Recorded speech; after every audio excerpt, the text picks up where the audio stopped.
ધોરણ 12 કોમર્સમાં અભ્યાસ કરતા બધા વિદ્યાર્થીને રામાવત સરના જય શ્રી કૃષ્ણ. મિત્રો, આજે એસપીસીસી સબ્જેક્ટમાં એસપી વિભાગમાં ચેપ્ટર નંબર 3 ડિબેન્ચર આપણે શરૂ કરવા જઈ રહ્યા છીએ. તેમાં પ્રશ્ન નંબર 1, ડિબેન્ચર એટલે શું? ડિબેન્ચરના લક્ષણો ટૂંકમાં સમજાવો. ડિબેન્ચરમાં સૌથી પહેલાં આપણે ઇન્ટ્રોડક્શન પ્રસ્તાવના લઈએ. કંપની જેમ શેર દ્વારા મૂડી એકત્રિત કરી શકે છે, એ જ રીતે ડિબેન્ચર બહાર પાડીને પણ નાણાં એકત્રિત કરી શકે છે. તો તમને શેરવાળા ચેપ્ટરની અંદર ખબર પડી, પ્રથમ ચેપ્ટરની અંદર, કે શેર માલિકીની મૂડી છે. શેરના નાણાં કંપનીના જીવનકાળ દરમિયાન ક્યારેય પરત કરવાના હોતા નથી. તો આ ડિબેન્ચર શું છે? ડિબેન્ચર કંપની માટે દેવું છે. જાહેર જનતા પાસેથી કંપની ઉછીની મૂડી મેળવે છે. એટલે એમ કહી શકાય કે ડિબેન્ચર બહાર પાડવો એ કંપનીનું દેવું ઊભું કરવું. ડિબેન્ચર ધારકો એ કંપનીના લેણદારો છે. તેમને ડિબેન્ચરમાં દર્શાવેલ નિશ્ચિત દરે કંપની વ્યાજ ચૂકવી આપે છે અને નક્કી કરેલા સમય પછી ડિબેન્ચરના નાણાં પરત કરવામાં આવે છે. મિત્રો, વર્તમાન સમયમાં રૂપાંતરક્ષમ ડિબેન્ચર એટલે કે કન્વર્ટેબલ ડિબેન્ચરનું મહત્વ ખૂબ જ વધ્યું છે. ડિબેન્ચરના પ્રમાણપત્રમાં દર્શાવેલ નિશ્ચિત સમય પછી ડિબેન્ચરની પૂરી રકમનું અથવા તો અંશત રકમનું શેરમાં રૂપાંતર કરવામાં આવે છે. પરિણામે ડિબેન્ચર ધારકો લેણદારો મટીને માલિકો બને છે, શેર ધારકો બને છે. આ થયો ઇન્ટ્રોડક્શન. હવે આપણે લઈએ ડિબેન્ચરની વ્યાખ્યા, ડેફિનેશન ઓફ ડિબેન્ચર. મિત્રો, ડિબેન્ચર એ મૂળ લેટિન શબ્દ ડિબેર ઉપરથી ઉતરી આવ્યો છે. ડિબેર ઇંગ્લિશ વર્ડ છે. ડિબેર મિનિંગ દેવું. ડિબેર નો અર્થ થાય છે દેવું. તેથી એમ કહી શકાય કે ડિબેન્ચર એ કંપનીનું દેવું સૂચવતો દસ્તાવેજ છે. મિત્રો, એકવાર બોર્ડની પરીક્ષામાં પૂછાઈ ગયેલું કે સર ફ્રાન્સિસ પામરના મતે ડિબેન્ચરની વ્યાખ્યા આપો. સર ફ્રાન્સિસ પામરે એમ કીધું કે ડિબેન્ચર એ કંપનીની સામાન્ય મહોરથી અંકિત થયેલો અને કંપનીના દેવાનો સ્વીકાર કરતો દસ્તાવેજ છે.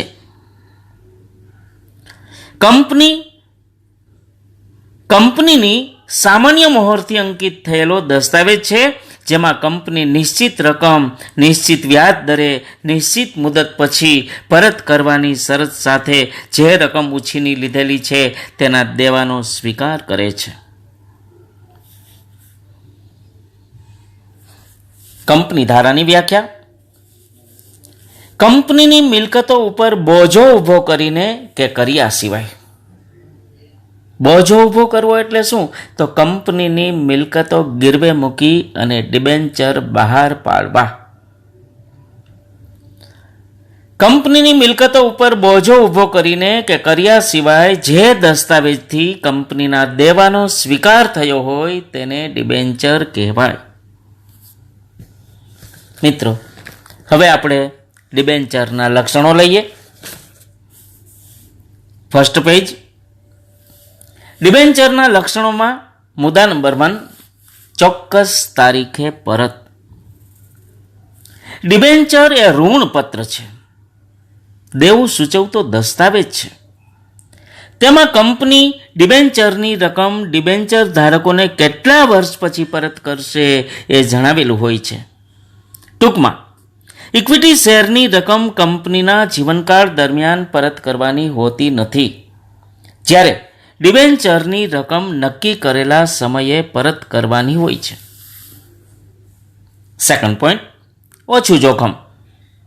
ઇક્વિટી શેર ધારકો જેટલું જોખમ ઉઠાવે છે તેનાથી ઓછું જોખમ ડિબેન્ચર ધારકોને છે. કારણ કે ઇક્વિટી શેર ધારકોને જોખમ શા માટે? તો કે માર્કેટની અંદર મંદીની પરિસ્થિતિ હોય, શેરના બજાર ભાવ ડાઉન હોય તો રોકેલી મૂડી ઘણીવાર ઘટે છે.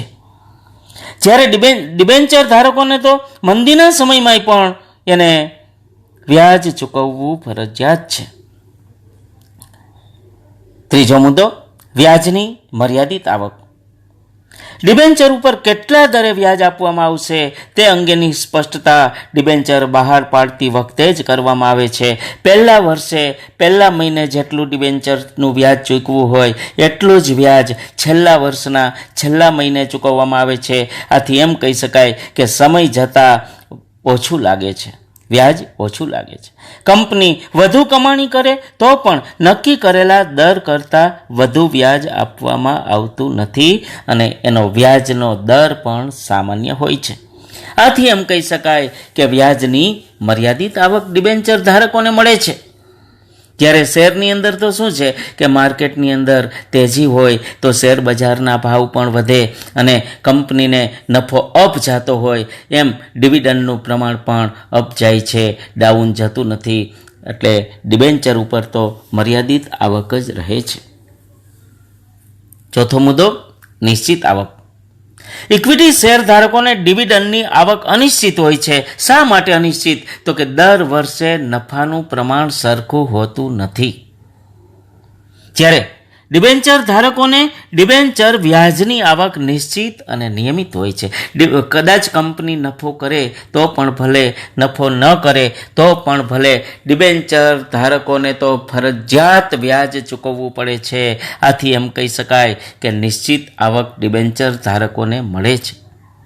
જો વ્યાજ ન મળે તો ડિબેન્ચર ધારકો કંપનીનો ધંધો બંધ કરાવવા સુધીના પગલાં પણ લઈ શકે છે.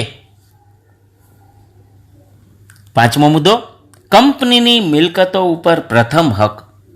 કોને? ડિબેન્ચર ધારકોને. જ્યારે કંપની ફડચામાં જાય, ફડચામાં એટલે નુકસાનીમાં, ત્યારે તેની મિલકતો વહેંચી અને ડિબેન્ચર ધારકોને નાણાં ચૂકવવા પડે છે. છઠ્ઠો મુદ્દો, સંચાલનમાં હક નથી. કારણ કે ડિબેન્ચર ધારકો કંપનીના લેણદારો છે, માલિકો નહીં. આથી એમને કંપનીની સભામાં મત આપવાનો અને સંચાલનમાં ભાગ લેવાનો કોઈ જ અધિકાર મળતો નથી. ડિબેન્ચર ધારકોના હિતના રક્ષણ માટે જો કોઈ પ્રતિનિધિ સંચાલક મંડળમાં હોય તો પણ તેની લઘુમતી હોય છે. આથી એનો સંચાલનમાં અવાજ રહેતો નથી. આ થયા ડિબેન્ચરના લક્ષણો. મિત્રો, સેકન્ડ ક્વેશ્ચન, ડિબેન્ચરના પ્રકારો સમજાવો. ડિબેન્ચરના પ્રકારોમાં પહેલો પ્રકાર ગીરો ડિબેન્ચર, મોર્ગેજ ડિબેન્ચર. કંપની મિલકતો ગીરવે મૂકી અને જે ડિબેન્ચર બહાર પાડે છે તેને ગીરો ડિબેન્ચર કહે છે. જો કંપની મિલકતો ગીરવે ન મૂકે અને જે ડિબેન્ચર બહાર પાડે તો એને સાદા ડિબેન્ચર કહે છે. પણ જો મિલકતો ગીરવે મૂકી અને ડિબેન્ચર બહાર પાડવામાં આવે તો એને ગીરો ડિબેન્ચર કહેવામાં આવે છે. પછી એકવાર મિલકતો ગીરવે મુકાઈ ગઈ હોય તો આ મિલકતો સંદર્ભે કોઈ પણ નિર્ણય લેતા પહેલા કંપનીએ ડિબેન્ચર હોલ્ડરના ટ્રસ્ટીની મંજૂરી મેળવવી પડે છે. પણ મિલકતો ગીરવે મૂકતા બે પ્રકારના બોજ ઊભા થાય છે કંપની ઉપર. પહેલું, સ્થિર બોજ.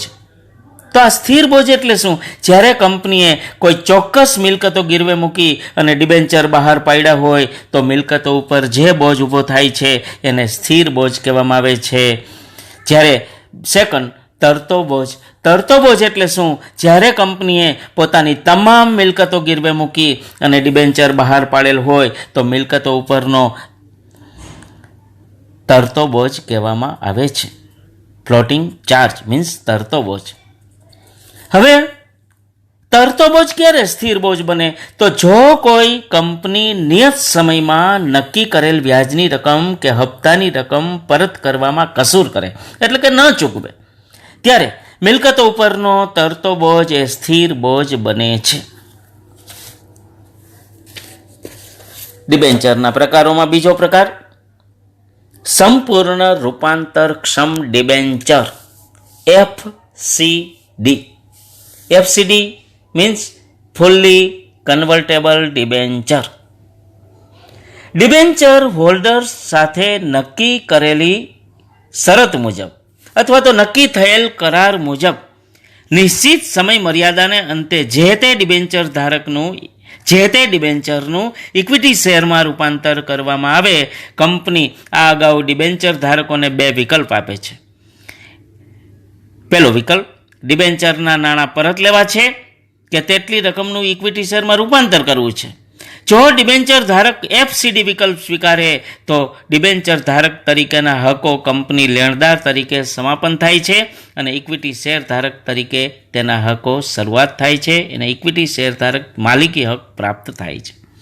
એટલે એમ કહી શકાય કે જે ડિબેન્ચરનું સંપૂર્ણપણે ઇક્વિટી શેરમાં રૂપાંતર થાય એવા ડિબેન્ચરને સંપૂર્ણ રૂપાંતરક્ષમ ડિબેન્ચર કહેવામાં આવે છે.